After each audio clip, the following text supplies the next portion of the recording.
السلام عليكم ورحمة الله تعالى وبركاته. سو dhawaada saaxiibayaal, waxaan rajaynayaa inaad caafimaad qabtiin dhammaantiinba. ku soo dhawaada janaalkeena Fasoon. Maanta waxaan kula wadaagayaa mowduuc ugu muhiimsan mowduucaas oo ah self education ama wax isbarid, inaad naftaada wax isbarid. waxaa jirta oraacana oo leeyahay oo dhahay Jim Rohn oo ahayd nidaamka waxbarashada caadiga ah waxaa laga yaabaa inaad shaqo ku heshay, balse inaad adigu wax isbartay waxay ka dhigaysaa inaad noqotay qof hantiila ah. maanta waxaa la joogaa xilligii wax walbo aad baran kartay, waliba si fudud aad ku baran kartay.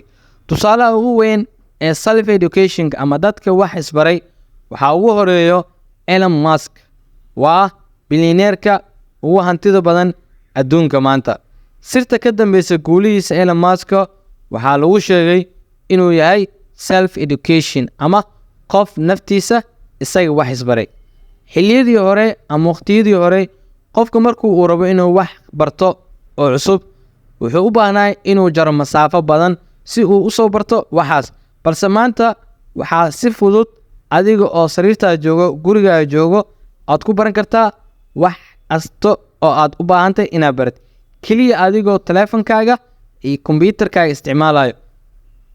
anigan maanta idin hadlayo waxaa jirto waxyaalo badan oo aniga isbaray oo aanan weligay fasal inaad u fadhiisanin, lacag badan aan ku bixinin. waxaa ugu horeeyo inaa suuqa forex-ka aniga shakhsiyadeeda ama personal ahaan nafsadeeda aniga isbaray. video editing sidoo kale inaa aniga isbaray, iyo luqadda Ingiriiska oo kale. saddexdaas xirfadoodba ama saddexdaas weligay inaa fasal u fadhiistay lacag ma ku bixinin, laakiin internetka ayaan ka bartay. muuqaalka marka waxaan kula wadaagayaa habka ugu fudud aad wax isku bari kartid adigoonan bixinin qarash badan, waqti badan aadan meel fadhiisan. si markaas aad naftaada wax isku bartay waxaa u baahan tahay dhowr qodob inaad heshay. qodobka koowaad inaad heli kartid saddex shay. saddexda shay waxay kala yihiin inaad heli kartid laptop ama mobile. qodobka labaad qodobkaas kale waxaa waaye inaad heli kartid internet. kan saddexaadna waxaa waaye inaad heli kartid waqtigaas oo ah inaad u go'aamisay inaad wax ku barid. hadday noqon lahayd 10 daqiiqo, 20 daqiiqo, 15 daqiiqo, 2 saac, 3 saac oo adiga aad wax isbaraysay inaad go'aansatay.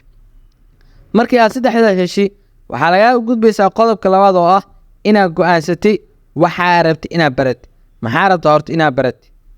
sidoo kale waxaa rabaa inaad barto video editing, ama waxaa rabaa inaad barto graphic design-ka, ama waxaa rabaa inaad barto sawir qaadis si loo sameeyo, sawirada photographic si loo qaado. waxaa rabaa inaad barto e-commerce, waxaa rabaa inaad barto digital marketing. any skill aad rabtay inaad baratay oo aad markaas patient ku tahay oo aad jeceshahay ayaa go'aansanaysaa. markii aad go'aansatay waxaa u gudbaysaa qodobka saddexaad oo ama stepka saddexaad oo ah luqadee ku baranay waxaan. ileen dadka isku si maahan. anaga luqadeena koowaad waa Soomaaliga, laakiin waxaa jira dad iyaga oo Soomaali ah laakiin inay rabaan inay ajnabi ama luqado kale inay wax ku bartaan. soo marka inaad go'aansatay luqadda adiga wax aad ku fahmaysid oo wax aad comfortable ku dareemaysid markaad daawanaysataa aadan ku caajisayn. lama rabo wax aadan fahmaynin luqadiisa inaad maatoona aad iska dul fadhiisid. haddaa af Soomaaliga patient ku fiican tahay inaad af Soomaaliga aad ku barid. haddaa tahay qof Ingiriiska fahmayo inaad janaalada Ingiriiska ku sharxayo mowduuca aad rabtay inaad ka barid. haddaa tahay qof Carabiga fahmayo ama Carabi comfortable ku ahayna inaad dadka janaalada af Carabigaas inaad wax ka baratay. qodobka kale afraad waxaa waaye inaad imaatay jaamacadda ugu weyn ee YouTube-ka. maxaa yeelay xilligan la joogo YouTube-ka waxaa laga helaa wax kasto aad u baahan tahay inaad rabtay inaad baratay. YouTube-ka markaa imaatay searching-ka waxaa ku qoraysaa mowduuca aad rabtay markaas inaad baratay. sidoo kale waxaa dhahday waxaa rabaa inaad barto graphic design oo kale. graphic design ku qoray. graphic design-ka markaa qortay waxaa kuu soo baxayo janaalo kala duwan oo af Soomaali ku hadlayo u sharxaya graphic design. mid ka mid ah oo markaas fiidiyogiisa qaabka loo diyaariyay iyo mowduuca casharada isku xigaan ayaa dooranaysaa. sidaas ayaana ku baranaysaa. markaa baranaysid sidee u baranaya marka? number 1 muuqaalka ugu horeeya markaa daawatay, daawashada koowaad ee muuqaalkaas waa inuu noqdaa inaad adoo caadi inaad daawatay. mana rabo adoo daawanaysa inaad wax qortin. lama rabo. waxaa la rabaa markaa muuqaalkaas daawanaysa oo kale inaadan wax qorin note inaadan qoraynin. muuqaalka markaad dhamaysatay marka labaad ayaa ku celinaysaa isla muuqaalkaas. markaas labaad waxaad samaynaysaa note-kii ayaa qoraysaa, wixii markaas uu sheegay oo note waa qoraysaa. isla muuqaalkii ayaa waxaa ku celinaysaa markii saddexaad. markaa saddexaad waa wada daawanaysaa. markaad daawatay oo dhamaysatay ayaa waxaa laga rabaa inaad note oo dhammaystiran oo summary ah inaad ka diyaarsatay, oo ah main point-iga ugu muhiimsan ee mawduucaas looga hadlayay inaad mid mid u qoratay. haddii aad sidaas samaysay oo aad cashir walba sidaas muuqaal walba aad sidaas ugu celisay oo saddexdii step wax lagu barta u marsiisay, oo marka koowaad adoo comfortable adoo qof caadi oo iska sheekeynaya inaad daawatay. markii labaad inaad muuqaalkii isaga oo daawanaysay inaad wixii note aad qortay. mar saddexaad inaadana muuqaalkii daawatay oo aad samaysay maxaa la summary ama note inaad mawduucaas ka samaysay.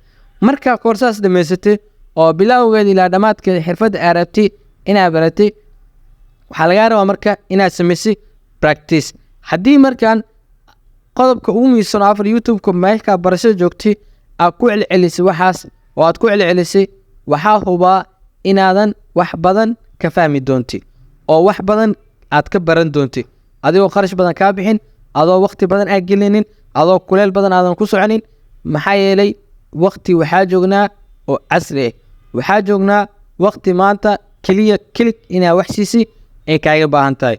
waxaan rajaynayaa inaad muuqaalkan ka wada faa'iideen, oo aan rajaynayaa inaad wax badan aad baran doontiin oo mawduucyo badan oo xirfadee noloshaada horumarna inaad baran doontiin. weliba tibiskan aad ku sheegay oo ah markaa muuqaalka ama shayga aad rabtay inaad baratay muuqaalka ugu horeeyo ha isku dayin inaad wax badan aad qortay. sababtoo haddaa wax qortay wixii ma fahansanid maxaa qoreebo. kow daawo adoo caadi. labo daawashada labaad note qor. daawashada saddexaad summary-ga samee markaad dhamaystay. sababtoo qofku markuu saddex shay uu daawado marba mar ka dambeyso shay ama wax aadan daawashadii koowaad aadan ku maqlin ayaa ku maqlaysaa. waxaan rajaynayaa inaad ka wada faa'iidi doontiin oo aad wax badan ka wada heli doontiin.